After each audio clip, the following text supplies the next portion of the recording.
नमस्कार। गिरीश गुप्ता के चैनल में आपका स्वागत है। तो आज के वीडियो में हम बात करेंगे दो कंपनियों की। उनमें से पहली कंपनी है विष्णु प्रकाश आर पुंगलिया लिमिटेड। तो देखिए, ये जो कंपनी है ये जोधपुर राजस्थान बेस्ड कंपनी है और ये कंपनी 1986 में एक पार्टनरशिप फर्म की तरह इस्टेब्लिश हुई थी। मतलब जब शुरुआत इन्होंने की तो ये लिमिटेड कंपनी नहीं थी, एक पार्टनरशिप फर्म के रूप में ये शुरू हुई। उसके बाद 2013 में इस कंपनी को पब्लिक लिमिटेड के रूप में एक कंपनी का फॉर्म दे दिया गया और अगस्त 2023 में इस कंपनी का आईपीओ आया और इसके जो प्रमोटर हैं वो पुगलिया फैमिली है। अब ये जो मेरे एक राजस्थानी मित्र ने ये बोला है कि ये जो पुंगलिया शब्द जो आया है ये बीकानेर में एक पूगल शहर है, तो वहाँ से जो ओरिजिनेट हुए हैं निवासी, तो उन्होंने अपने सरनेम की जगह ये अपने गांव को रेस्पेक्ट देते हुए पुगलिया लगा दिया। तो जैसे एक पत्रकार भी हैं संजय पुगलिया, तो वो भी वहीं से हैं। तो इसी तरीके से जो ये प्रमोटर ग्रुप है ये शायद बीकानेर से ओरिजिनली निकला हुआ है। तो अब जानते हैं ये कंपनी करती क्या है। तो ये कंपनी एक ईपीसी कॉन्ट्रैक्टर है। ईपीसी का मतलब इंजीनियरिंग प्रोक्योरमेंट एंड कंस्ट्रक्शन। तो इसको एक उदाहरण से समझ लें। अगर आप मान लीजिए अपना एक घर बनवाना चाहते हैं और आपकी एक घर की सर्टेन रिक्वायरमेंट है, तो उसके हिसाब से आप एक ठेकेदार को पकड़ते हैं, उससे कहते हैं भाई मेरी रिक्वायरमेंट ये है, अब आप इसका नक्शा तैयार करें, इसको कंप्लीट आप कंस्ट्रक्ट करें और जब ये तैयार हो जाए तो आप मुझे इसको सौंप दें, यानी मुझे चाबी सौंप दें और मैं आपको जो तय रेट है वो मैं आपको दे दूंगा। इसी तरीके से ये जो ईपीसी कॉन्ट्रैक्टर है ये अपने क्लाइंट के लिए किसी प्रोजेक्ट की पहले डिज़ाइन वगैरह तैयार करा के उसे अप्रूव करते हैं, उस डिज़ाइन के अनुसार से अपना बाज़ार से मटेरियल प्रोक्योर करते हैं और मटेरियल प्रोक्योर करने के बाद प्रोजेक्ट को एग्जीक्यूट या कंस्ट्रक्ट करते हैं। तो ऐसे इंजीनियरिंग, प्रोक्योरमेंट और कंस्ट्रक्शन। अब जान लेते हैं कि जो विष्णु प्रकाश आर पुगलिया लिमिटेड है ये आखिरकार काम किन किन सेगमेंट्स में करते हैं।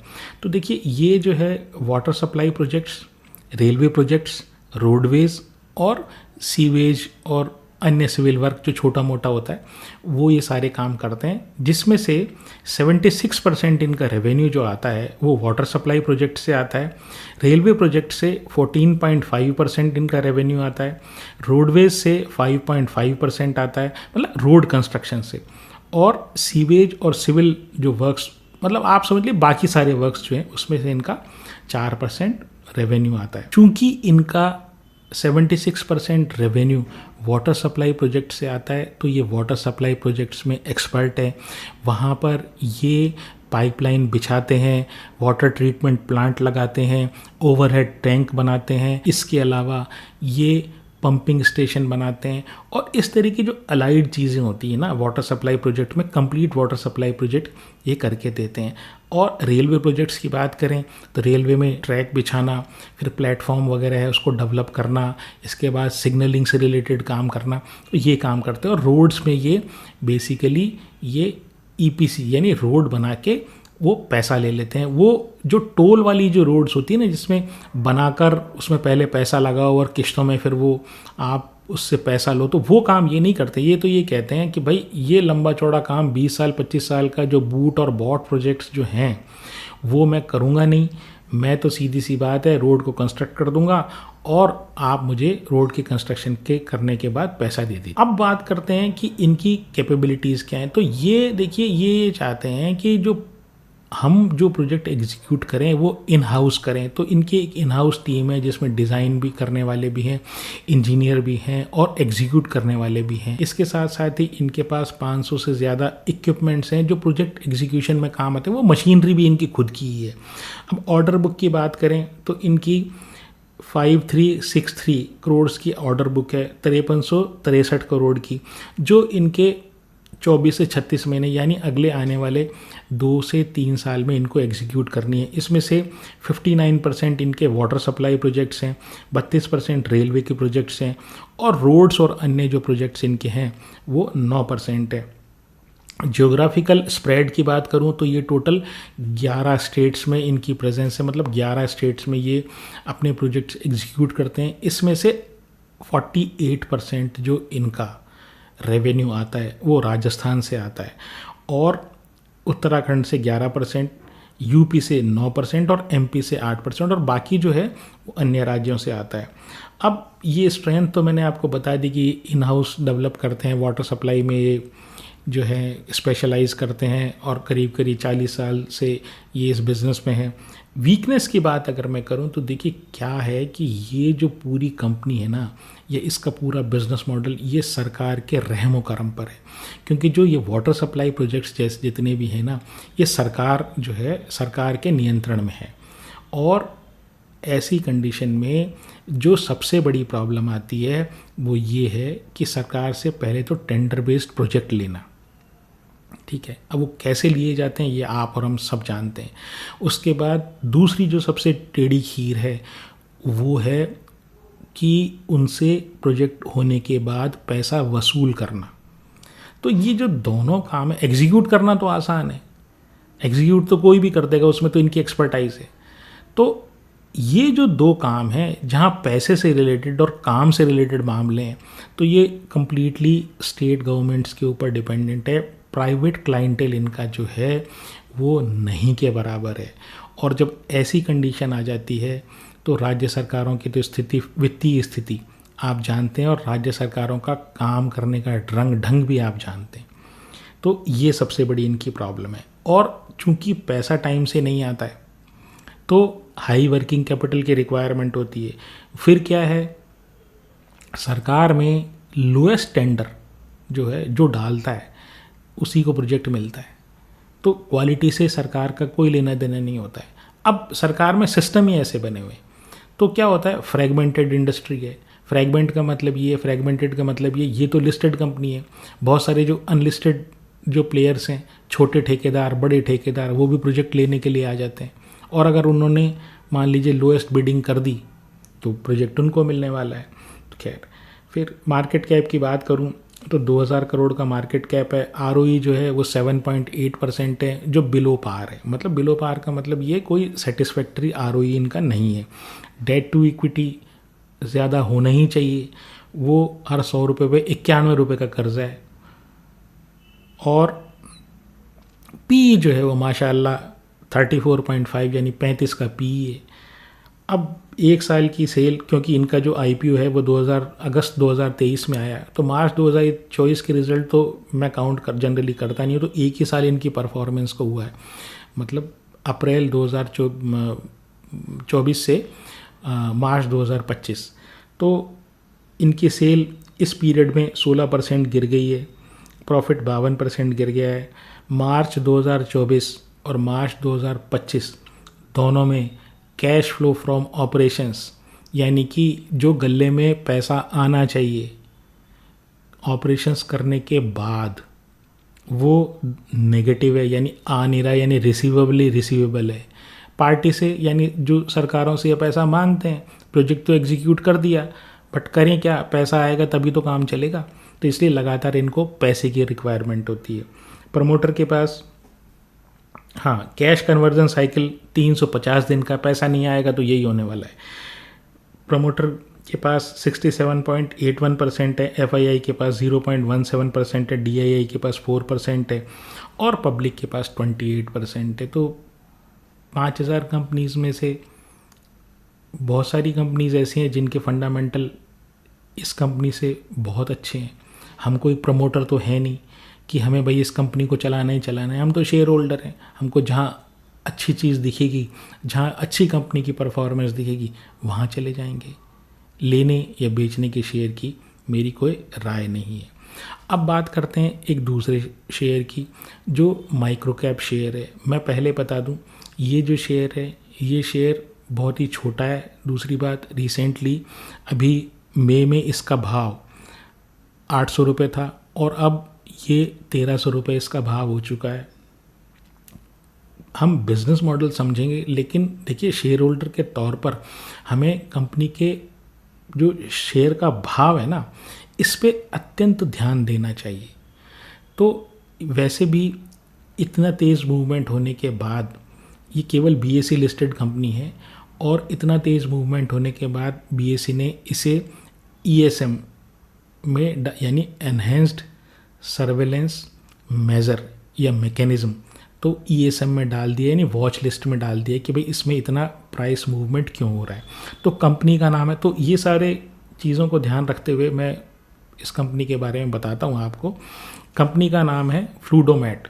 तो फ्लूइडोमेट क्या होता है, क्या करती है ये, वो समझेंगे। पहले जानते हैं कंपनी की स्थापना कब हुई। तो कंपनी की जो स्थापना है 1971 में हुई, और इसके जो फाउंडर हैं वो अशोक जैन साहब हैं, जो अभी कंपनी के सीएमडी भी हैं, और ये एक इलेक्ट्रिकल इंजीनियर हैं और काफ़ी इंटेलिजेंट आदमी ये अपने ज़माने में रहे हैं। ये प्रोडक्ट क्या बनाती है, ये प्रोडक्ट बनाती है फ्लूइड कपलिंग, इसलिए फ्लूइडोमेट इसका नाम है। फ्लूइड कपलिंग होती क्या है, पहले कपलिंग समझ लेते हैं क्या होती है। तो देखिए सबसे अच्छा उदाहरण जो कपलिंग का है ना, वो हमारे किचन में है मिक्सर। तो मिक्सर में क्या होता है, दो पार्ट होते हैं, एक नीचे का बेस और ऊपर जार। और आपने देखा होगा कि उसके नीचे दो घिर्रियाँ लगी होती हैं, दोनों के बेस में और जार के नीचे। वो तकनीकी भाषा में उनको कपलर बोलते हैं, और आम भाषा में उसको घिर्रियाँ बोल देते हैं। तो क्या होता है कि जो बेस है उसकी घिर्री, पहले अपन इसको ऊपर वाले जार को इसके नीचे रख देते हैं और मशीन चला देते हैं, मोटर ऑन कर देते हैं। तो वो जो दोनों कपलर हैं एक दूसरे से जुड़कर, ठीक है, वो ऊपर वाली जार में जो उसमें ब्लेड्स होती हैं उसको घुमाता है। तो ये चीज़ कपलिंग होती है। लेकिन आपने एक चीज़ और नोट की होगी कि जब आप मिक्सर को लगाकर जब उसको एक बार चलाते हो तो हल्का सा आपको झटका आता है, मतलब वो जार जो है ना हल्का सा घूमता है। तो ये तो जो इसका स्पीड होती है, यानी घरेलू मिक्सी की में जो स्पीड होती है वो कम होती है। लेकिन इंडस्ट्रियल या ऑटोमोटिव सेक्टर में जहाँ पर बड़े बड़े कपलर्स होते हैं या बड़ी स्पीड की मोटर्स होती हैं, वहाँ पर क्या होता है कि ये जो झटका है ना, इससे जो चीज़ कपल हो रही है, यानी जिसको आप पावर दे रहे हो, उसमें नुकसान होने के चांसेस होते हैं। तो उस चीज़ से बचने के लिए फ्लूइड कपलिंग बनाई जाती है। अब ये फ्लूइड कपलिंग कैसे काम करती है, थोड़ी इंजीनियरिंग है लेकिन मज़ेदार है, आसानी से समझ में आ जाएगी आपको। क्या होता है, देखिए आप इसका एग्जांपल एक ये लीजिए कि एक बाल्टी है। उस बाल्टी में अगर आपने अपना हाथ यूँ घुमाया, पानी से भरी हुई बाल्टी में यूँ हाथ घुमाया, तो आपने ये देखा होगा उसमें एक गोला या सर्कल टाइप उस पानी का मूवमेंट होने लग जाता है। उसके ऊपर अगर आप एक कॉर्क या कुछ कटोरी वगैरह कुछ जो तैरने वाली चीज़ें रखते हैं, तो आपको ये आप होगा क्या कि वो जैसे जैसे वो पानी घूम रहा है ना, वैसे वैसे वो कटोरी या कॉर्क वो भी घूमेगा। बेसिकली ये जो है ये फ्लूइड कपलिंग का सबसे अच्छा उदाहरण है। तो होता क्या है कि जो मोटर है वो मोटर जो मूवमेंट है उसको हम एक पानी में रख देते हैं या फ्लूइड में रख देते हैं, ठीक है। तो ये घूमने वाली चीज़ मोटर की है, इसको पानी में या फ्लूइड में रख दिया। अब इससे मैंने अटैच कर दिया जिसको घुमाना है उसको, ठीक है। कैसे, ये भी लिक्विड में है और ये भी लिक्विड में। अब जैसे ये घूमेगा तो वैसे क्या होगा, पानी इसके साथ घूमेगा। अब ये पानी जैसे इसके साथ घूमेगा तो पानी का जो फोर्स है ना, वो पानी का फोर्स इस तक पहुंचेगा और इसको घुमाएगा। तो ये बेसिकली जो है फ्लूइड कपलिंग होती है। अब इससे फ़ायदा क्या होता है, इससे फ़ायदा ये होता है कि जो मिक्सर में जैसे मैंने उदाहरण दिया कि एक बार आपने उसको कपल कर दिया और आपने अचानक से मोटर चलाई, तो होता क्या है, हल्का सा झटका आता है। लेकिन फ्लूइड कपलिंग में ऐसा नहीं होता। फ्लूइड कपलिंग में बड़ा स्लो मूवमेंट होता है, क्योंकि पहले ये घूमेगा, फिर ये पानी को घुमाएगा, और फिर उसके बाद पानी के घूमने से ये वाला जो हिस्सा है ये घूमेगा, और फिर आगे ये ट्रांसमिट होगा। तो ये सब चीज़ों से ये सारी चीज़ें जो होती हैं, ये सब चीज़ों से जर्क कम लगता है। तो अगर आप किसी ऑटोमोबाइल में अगर आप मूव कर रहे हैं या मान लीजिए ट्रेन में मूव कर रहे हैं, तो जो हाइड्रोलिक या जो फ्लूइड वाली कपलिंग होती है, इससे जब ट्रेन स्टार्ट होती है तो आपको झटका नहीं लगता है। एक तो कंफर्टेबल होती है, दूसरी चीज़ इंडस्ट्रियल वाले में क्या होता है कि इंडस्ट्रियल वाले में जो चीज़ जुड़ी हुई होती है, यानी जिसको पावर ट्रांसमिट हो रही होती है, उसको नुकसान होने के चांसेस कम होते हैं। तो ये तो रही कि ये क्या बनाते हैं। तो वेरिएबल और किस वेरिएबल स्पीड वाली बनाते हैं और कई तरह की कपलिंग ये बनाते हैं। अब ये इनकी फैक्ट्री जो है देवास इंदौर में है और इनके जो क्लाइंट्स हैं वो L&T है, श्री सीमेंट है, हिंदुस्तान जिंक है और कई बाल्को और नाल्को जो एल्यूमिनियम की कंपनीज़ हैं वो हैं। अब मार्केट कैप की बात करें तो 640 करोड़ मात्र का इनके पास इनका मार्केट कैप है और ये MSME में आता है। और जो MP गवर्नमेंट है वहाँ से इनको कुछ MSME से प्रोत्साहन की राशि भी मिलती है।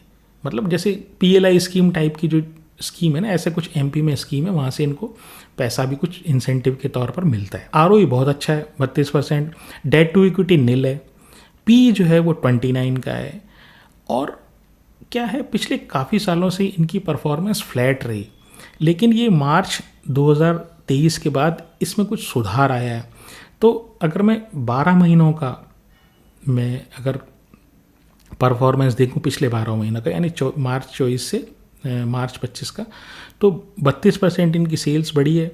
प्रॉफिट जो है इनका 70% बढ़ा है। और अभी ये कुछ अपना जो देवास प्लांट है उसमें कुछ एक्सपेंशन करके अपनी प्रोडक्शन कैपेसिटी भी कुछ बढ़ा रहे हैं। प्रमोटर के पास 53.46% है, FII के पास आधा % है, DII के पास कुछ है नहीं, पब्लिक के पास 46% है। तो देखिए ये कंपनी बिजनेस मॉडल के पॉइंट ऑफ व्यू से तो ठीक ठाक लगती है। कारण ये है कि जो ये फ्लूइड कपलिंग्स जो है ना, एक तो ये क्या है, जर्मनी की कंपनीज जो है ना, जर्मन कंपनीज वो डोमिनेट करती है। तो अभी इन्होंने जो कुछ प्रोडक्ट्स जो बनाए हैं वो केवल पहले जर्मन कंपनियां ही बनाती थी, इंडियन कंपनीज जो है ना उनको नहीं बना पाती थी। तो एक तो इन्होंने वो चीज़ बना ली, तो शायद इसीलिए इनकी जो परफॉर्मेंस है पिछले 1 या 2 सालों में बेहतर हुई है। फिर जो दूसरी बात है, ये इंडस्ट्रियल ऑटोमोटिव, मतलब ये जो इस तरह की कपलिंग्स होती है ना, वो आप किसी भी इंडस्ट्री में चले जाएं वहाँ आपको इसकी रिक्वायरमेंट होगी ही होगी। इस कंपनी में रिसेशन टाइप के जो मामला है ना, इसके चांसेस थोड़े से कम होते हैं। बट आप जो है इस बारे में अलर्ट रहिए कि ये शेयर का भाव ऑलरेडी बढ़ चुका है और ऐसा नहीं हो कि आप हायर प्राइस में इस पर ट्रैप हो जाएं। कंपनी बहुत ही छोटी है, मेरी शेयर में खरीदने या बेचने की कोई राय नहीं है। अगर आपको मेरा प्रयास पसंद आया हो तो चैनल को सब्सक्राइब करें, वीडियो को लाइक करें और शेयर करें। आज के लिए इतना ही। नमस्कार, धन्यवाद, जय हिंद।